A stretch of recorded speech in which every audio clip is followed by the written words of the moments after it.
I'm Harry Potvin, and this is the H Panel.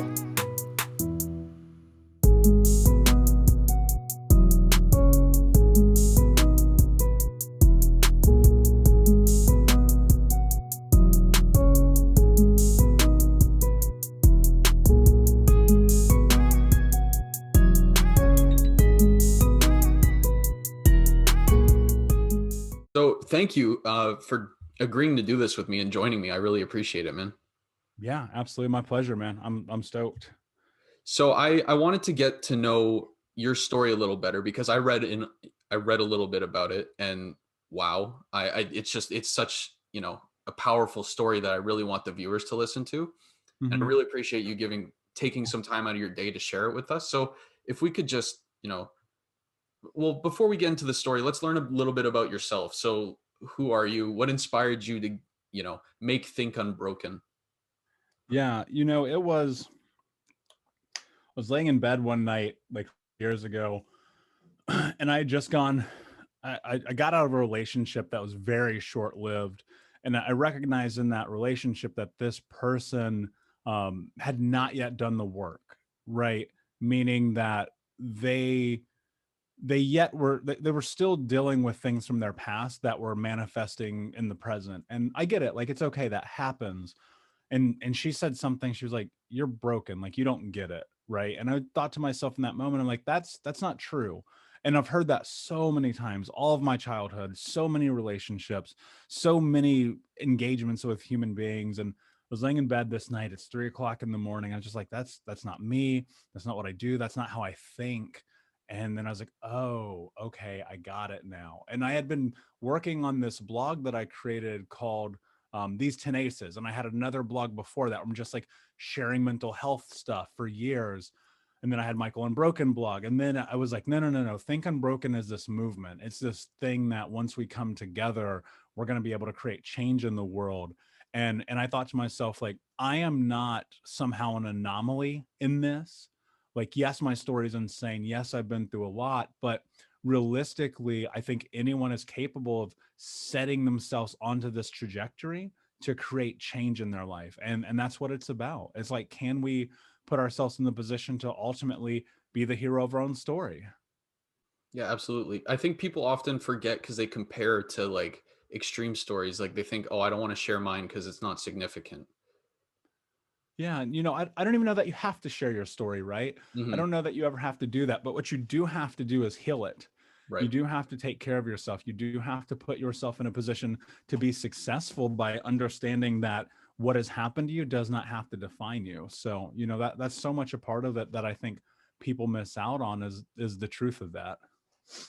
Yeah. Yeah, absolutely. I hate that word broken. I hate it so much. Like when people label someone as broken. Yeah, it's really easy to do that when you don't understand. And I used to think like um you always hear that adage, don't judge someone till you walk a mile in their shoes. And like, I really get that now. Like as an adult, like a certifiable adult in my heading into my 40s at this point, I'm like, yeah, I get that. I get Mhm. that. You don't get to say that about people because you don't know the shit that they've been through. But we're all judgmental. I'm like, I'll raise my hand. I'm the first one guilty. I pass judgment. It is what we do as human beings. But there's also that place where you sit with it and you go, okay, that's not my place. Shut up. Yeah. Right. That's what it's about. Yeah, absolutely. So let's talk about that a little bit about that shit. So where does your story start? Yeah. For people who are going to be listening to this, I will say this. The thing about my story is people will hear it and they will go, that's incredible. I'll never be able to change my life. That guy is just so incredible. I am not an anomaly. Harry, dude, let me tell you this. I am not an anomaly. There's nothing special about me.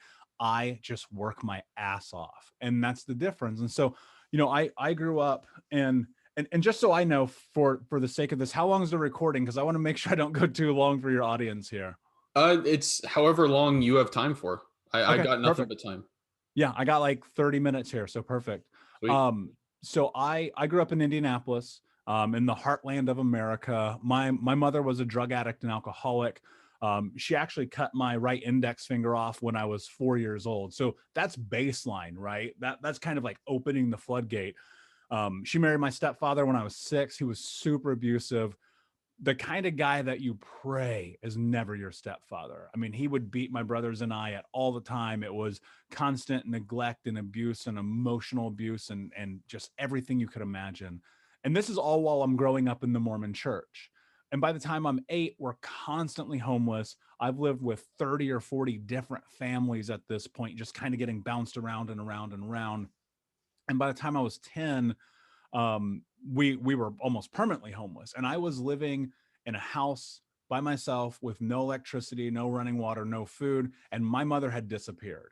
So that kind of just shows you the amount of neglect that was happening. And my grandmother went right before my freshman year of high school, so 12 years old. My grandmother had found out that I'd been living alone for about 4 months. And she came and took me and adopted me. And, the juxtaposition of that, which is really incredible and odd, is yes, she helped guide me into what was next in my life, but I'm biracial, black and white. She's an old, super racist white lady from a town in Tennessee you've never heard of. And so now I have an identity crisis. And at 12 years old, I'm getting high every single day, like every day, from the moment I wake up to the moment I go to bed, start drinking, start hanging out with the wrong people. I'm stealing cars, running with guns, breaking into houses, hurting people, running from the cops. I mean, it's crazy. It's completely chaotic. And I get expelled from school because I'm not going, right? I have no interest in this. I'm like, life is so much different than what I think people understand. And school for me at that time it felt like a waste of my effort and energy. And so when you're trying to keep the lights on in your own house and you have to be out running the streets at night to make money because you can't even get a job at 13 years old, right? It's kind of one of those things where school comes secondary. And I luckily got accepted into this last chance program, right? Where they're like, if you screw this up, it's done forever. And I remember thinking, like, I don't want to be the person in my family. I don't want to be another person in my family to not graduate high school, right? And so eventually I do, not on time because I had a lot going on. And I stepped into the real world recognizing that you're not really prepared for understanding what the real world is when you've been inundated with this idea of what the world is supposed to be, but it's actually not. And so I was sitting with this idea of like, my friends are getting arrested, my friends are getting murdered, my friends are dying from overdoses, and I'm looking at the world going, how do I get out of this? Not understanding at the time that there was a really hard road ahead of me. And so I decided that I was going to chase money, right? Thinking about money, it has to be the solution, because if poverty has led my life to chaos, then money is the thing that will solve that. And I was thinking, like, I have to do this legally because I'm not going to constantly and continually be running from the police for the rest of my life. And I just worked really, really, really hard. And by the time I was 20, I got a job with a corporate with a Fortune 50 company, making 6 figures, which, like, nobody does that at 20 years old. But that actually only exacerbated the problem of my life because I was thinking about, what does money really do? And it led to more drugs, more cars, more clothes, more late nights, more booze, more bar tabs, more women, more all of the things. And I had this moment at 25, 26 years old, standing in front of the mirror. I'm 350 pounds, smoking 2 packs of cigarettes a day, drinking from sun up till sundown, and recognizing that everything in my life was falling apart. And in that moment, I made a declaration to myself because I had been living everything that everyone told me that I was going to be. You're going to be a loser, you're fat, you're stupid, nobody loves you, you're not capable. I was living the story that these people had instilled in me since birth, really. And in that moment, I made a decision. And I said, from this moment forward, I am going to do whatever it takes to fix this. Now, that was almost a decade ago. And my life is very different than that moment. And there was a lot of battles between then and where I'm at now. And that was therapy, group therapy, men's therapy, CBT, EMDR, pharmaceuticals, like plant medicine, doing everything I could, and then stepping into educating myself about trauma, reading every book on the subject, going to seminars and symposiums, and literally being the only person in the room without a PhD, learning and understanding about the human body and the brain and the central nervous system and so on and so forth. And then personal growth seminars and summits, and spending my entire life dedicated to this idea of creating the person that I wanted to be. And then fast forward a lot of time, effort, and hard work, and here I am talking to you. Amazing, man. Wow. How so when you made that decision to yourself, where when you were obese and you were smoking 2 packs of cigarettes a day, and you made that declaration where you're like, I'm gonna change, how does one get how does one do it? Because it's one thing to say it, but it's another thing to execute that declaration. Yeah, no, I mean that's a really valid point. And the reason why people fail is because they quit. I think that if you're gonna do anything in life and you've made a decision that you're going to do it, then do it. Right. And I think so often, like, we self-sabotage. We let ourselves down at the first moment that it gets difficult. The second that it's a little uncomfortable, we'll go tomorrow. Well, Mm, guess what, motherfucker? You're gonna die. And I think about that every single day that I don't show up for myself. Like, I I have this idea in the back of my head about legacy and what it means to be great as defined by me and my self narrative. And so I push forward every single day towards that. Now, at the beginning of this, it was as simple as making a decision. I am going to do whatever it takes to be healthy. As at that time predetermined to be go to therapy, stop smoking, start eating better, learn about nutrition, become a personal trainer, so on and so forth, right? And in that moment, it was really about, I have let myself down so many times. When am I going to get out of my own fucking way and go and live my life on my terms? You can't, like, there is a huge amount of this journey in which we are moving and understanding mental health that is about taking ownership of our life. And ownership, it transverses all planes, because in the same way that you have to make a declaration that I'm going to own the things that happen to me and work through them, not to get over them, not to say I'm going to shove it down and pretend it didn't happen, but taking ownership, and bad shit happened to me. I need to create change in my life. And then moving to this place where you look at life and you say, I am going to have this on my terms, is about making a choice and not quitting and not giving up on yourself. And initially, like, look, here's the thing. I think what happens so often, Harry, is we make these declarations, we make the choice, we do it one day, 4 days, 7 days, 11 days, right? And then we fall off. And then we fall off and we go, well, I don't need to do this anymore. Obviously, I'm not capable. The number one thing that I know about this experience is that I mess up every single day. I make mistakes every single day. I fall back every day. And it's about, like, how do you keep going? How do you keep pushing forward, understanding that on a long enough timeline, you likely will reach your goal, but there will be suffering involved up until that moment. And you have to ask yourself, what are you willing to do?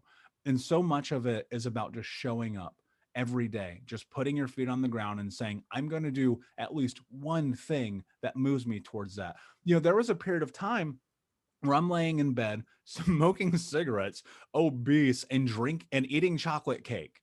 Literally, this is happening as I'm watching the CrossFit games. Sorry, I hit the mic. And I'm like watching the CrossFit games, and I'm just like, what the fuck is my life right now? What is happening?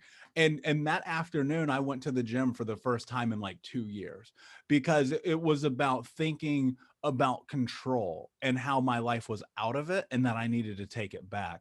And so much of it is, people get motivated and people get in this place where for 5 seconds they're fired up. Dude, I could get you fired up right now to run outside and do a marathon, even though I'm sure it's freezing cold there. mm, But that's not going to get you across the finish line.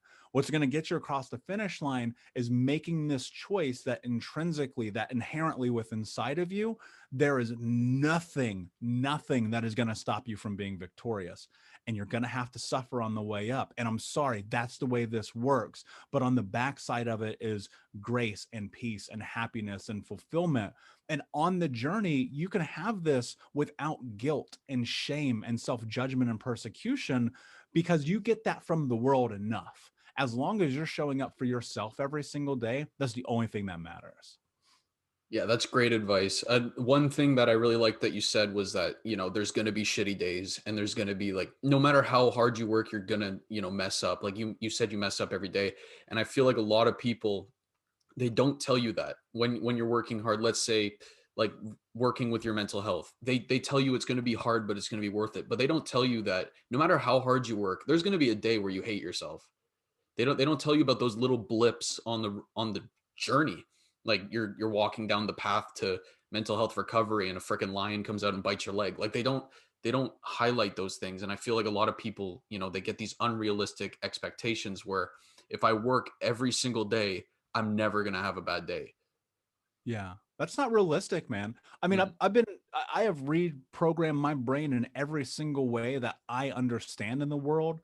That I've gone from everything, like literally, I've done everything except electroshock therapy at this point, and I'm dead serious. mhm. And the thing that I understand about it is that how do you create this thing within yourself where those moments of self-doubt, self-hate, self non-belief become shorter in duration, because I think what happens is people spiral and they get into what I call the vortex, in this place where suddenly you are in this shame and guilt and you hate yourself, and you're sitting thinking about this place of taking your life. And I've been there, trust me, I have.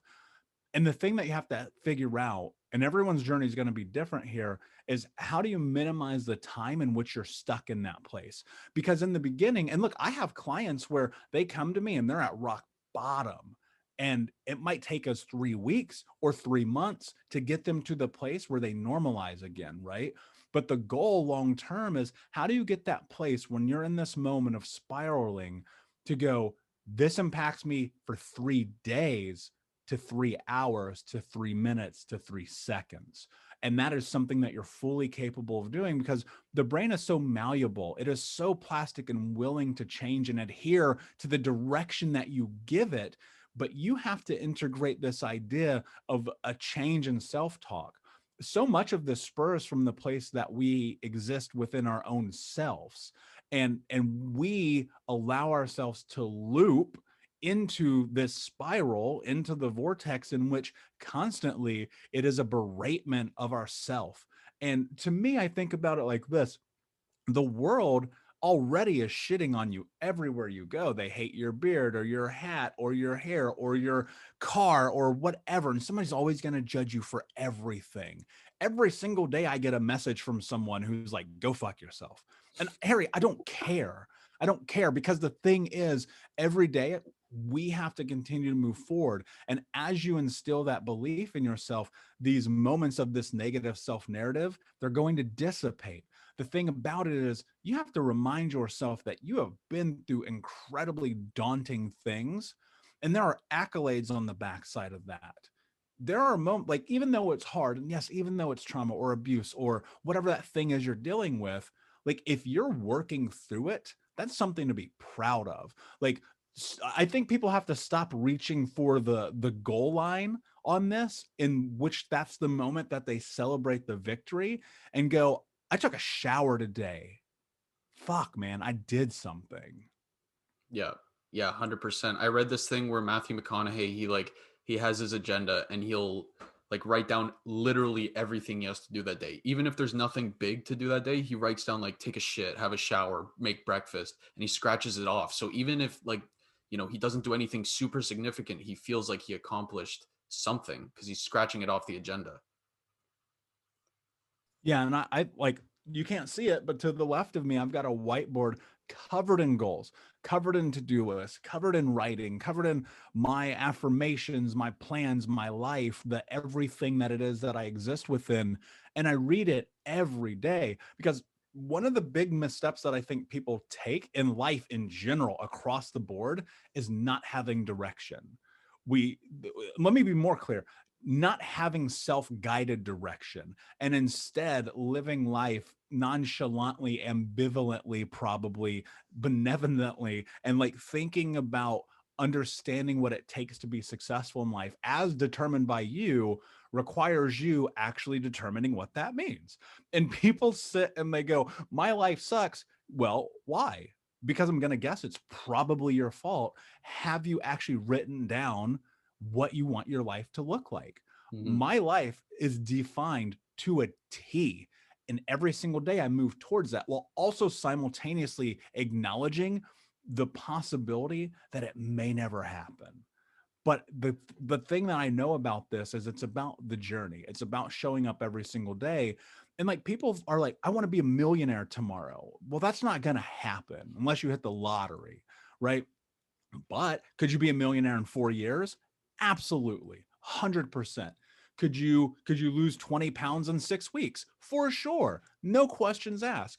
What are you willing to do to plot that out? I mean, if that's your thing, right? Here's I want to leave people with something here that's very tangible. When it comes to goals and thinking about this and being a person who is driven by this idea of accomplishment because it fires me up. I want to do stuff in my life.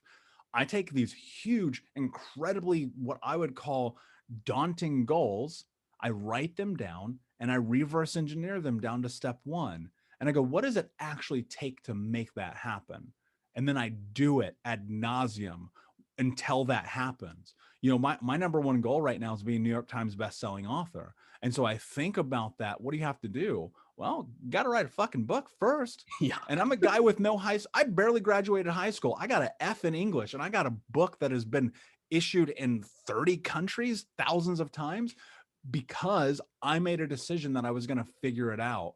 I don't know the first thing about anything, man. I just know that if you're willing to step into it and move towards your goals, and it took me 2 years to get that thing done. Like if you are willing to do that, eventually you may actually reach your goal. You have to remove this idea from your mind. We get trapped in the idea that we're not worthy. Mm-hmm. And people, and I myself have been guilty of this, are terrified of the idea of their own potential. We've been told so many times you're not capable, you're not good enough, you're not smart enough, you're not this, you're not that. Well, guess what? It's your life. You have a choice to make. Is that going to hold true? Or are you going to bust through that barrier and move forward anyway because it's your life? I love that. Yeah, that's so important. I know a lot of people, like even in my friend group, who go, I don't like where I am in life. And I go, well, then, do something. And they're like, no, it's just who I am. It's like, what does that mean? Well, I mean, if you want to accept that, fine. I think about the old adage, you can lead a horse to water, right? Mm. I At the end of the day, like even with what I do in coaching and writing and speaking and this, I'm not trying to change anyone's life. That's not how this works. You have to change your life. I'm just simply talking about it with you. And ultimately, if that's what you want and you're happy and you don't want change and you're not willing to work for it, then this isn't the conversation for you. And go and live your life and be happy, whatever that is, but you don't get to complain. Mm-hmm. If your life sucks and you're not willing to change something, you don't get to complain. And I don't want to hear it. And I don't think your friends want to hear it either. No. And so, challenge. Look, man, to real talk, I have removed people in my life who have no goals, no ambition, and no drive because realistically, like if it's true that we are kind of the makeup of the people that we spend the most time with, which I believe, then why would you spend your time with people who aren't aligned with your values? Mm-hmm. And realistically, if you want to be happy in your life, you're going to have to make changes. You're going to have to be uncomfortable. And that's not a bad thing because that's where growth happens. The times in my life in which I've felt the most uncomfortable, I've also felt the most strong. Yeah, that's great advice to leave with people. 100%. Getting uncomfortable, like, let's get uncomfortable. Let's do it. It's important. Yeah, I mean, what do you do if not change? Then you stay the same and you're stagnant. And then 35 years goes by and you look back at your life and you go, what happened? And I look at where I come from and my family and generations of this mindset of, I guess this is just what I have to settle for. And, it's improbable that you're even alive right now. I mean, think about this. It's so strange to me that we exist. Mm-hmm. It's really mind-boggling when you think about it. It's baffling. You go, what? I'm here. I'm doing this. This is crazy. Well, yeah. So statistically, it's improbable that you would exist. And yet here you are. That means that there is some type of percentage in which it is reasonable or fathomable that you could in fact exist. So why does that not hold true and carry over into the things that you want to accomplish in your life? Is it not reasonable that there's a small percentage that you could have the life that you want to have if you're willing to go for it? I Right. argue yes. Yeah. 100%. Yeah, that's great advice, man. Before we like wrap it up, I just want, so what would you say to people who are out there right now and kind of with this pandemic, they've experienced some sort of trauma, or they were going through trauma, like childhood trauma before the pandemic, and it was just kind of amplified right now? What would you say to them in terms of where do they start to get to that end goal of like mental health recovery and success? Yeah, I mean, look, this has been hard on everybody, man.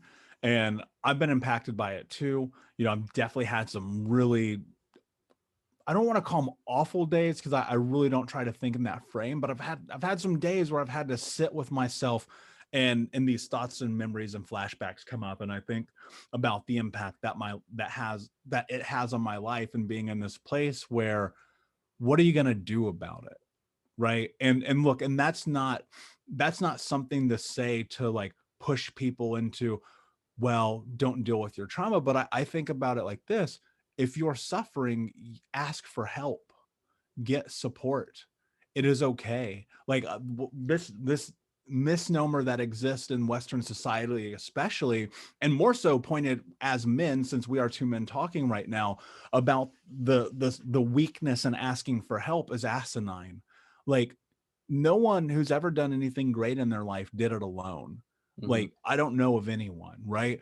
And knowing that and thinking about on these dark days when it's the hardest, and I've been there, and I think many of us have, and you're sitting and you're contemplating life, and you're like, how did I get to this place? I hate this. I don't want to exist anymore. Whatever that thought is that you have at that moment, what would happen if you asked for support?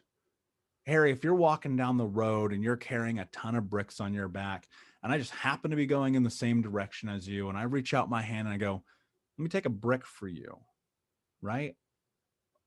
It's a little bit of a load off your back. It makes it a little bit easier. You do that a few dozen times. You do it a few thousand times, a few million times, and your life is very different.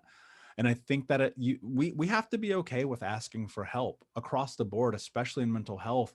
And it's not shameful because this idea that people exist on an island with their problems is not true because everyone is impacted by life. Now, look, your island might be bigger than some people's, right? But guess what? People are always swimming to it and past it and through it and hanging out on it with you for a moment and having a cocktail and chatting. And like the thing is, there's so many resources, there's so much online. There's, online therapy and there's books and there's podcasts like what this is we are doing right now. And there's always support.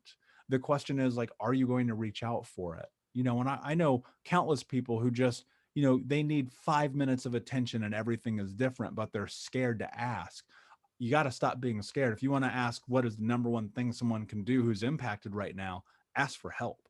Hmm. Yeah, 100%. On that note, where can my viewers find you? Yeah, so I'm everywhere on the socials at Michael Unbroken. My podcast is the Michael Unbroken podcast. My book is called Think Unbroken. It is on Amazon everywhere in the world, or on my website at thinkunbroken.com, where you can also find information about my one-on-one coaching and mentorship.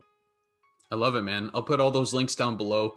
Michael, this was a lot of fun. Honestly, I might go run a marathon right now. Like you said, I'm going to go freeze my ass off. I don't care. We should do this again. I had a lot of fun, man. Yeah, absolutely. It's a pleasure, Harry. Thank you for having me on. I hope that, I can be a support to the people who are listening. And, if anything, I would just like to say one more thing. And Yeah. that's, though trauma may be our foundation, it does not have to be our future. I love it, man. Words of wisdom. To all my viewers, I hope you listen to that, and I'll see you guys next time. Hey guys, thanks for watching another episode of my show. If you want more episodes of the H Panel, the button's going to be right here. If you want to subscribe for more videos from myself, it'll be right down below. Please like, comment, share, give 5 stars. Let's keep this conversation going, guys, all right? I'll see you next time. Thank you for your support.